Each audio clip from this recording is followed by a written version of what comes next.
নিবাসী মোহাম্মদ জুয়েলের একমাত্র কন্যা মুসাম্মদ মিমের সহিত 1,00,000 টাকা দেনমোহর ধার্য করিয়া তাহার মধ্যে নগদ 1,000 টাকার একটি নাকফুল বুঝিয়া পাইয়া অবশিষ্ট টাকা বাকি রাখিয়া ইসলামী সারা শরীয়ত মোতাবেক সে তোমাকে স্বামী বলিয়া কবুল করেছে, তুমি কি তাহাকে স্ত্রী বলিয়া কবুল করো?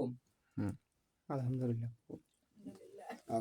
গোবিন্দপুর নিবাসী মোহাম্মদ জুয়েলের একমাত্র কন্যা মুসাম্মদ মিমের সহিত 1,00,000 টাকা দেনমোহর ধার্য করিয়া তাহার মধ্যে নগদ 1,000 টাকার একটি নাকফুল বুঝিয়া পাইয়া অবশিষ্ট টাকা বাকি রাখিয়া ইসলামী সারা শরীয়ত মোতাবেক সে তোমাকে স্বামী বলিয়া কবুল করেছে, তুমি কি তাহাকে স্ত্রী বলিয়া কবুল করো? আলহামদুলিল্লাহ। কবুল।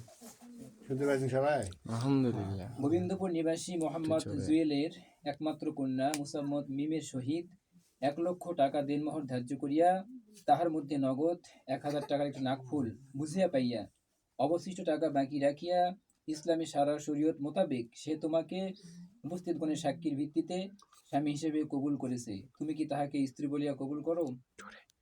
আলহামদুলিল্লাহ। কবুল। আলহামদুলিল্লাহ।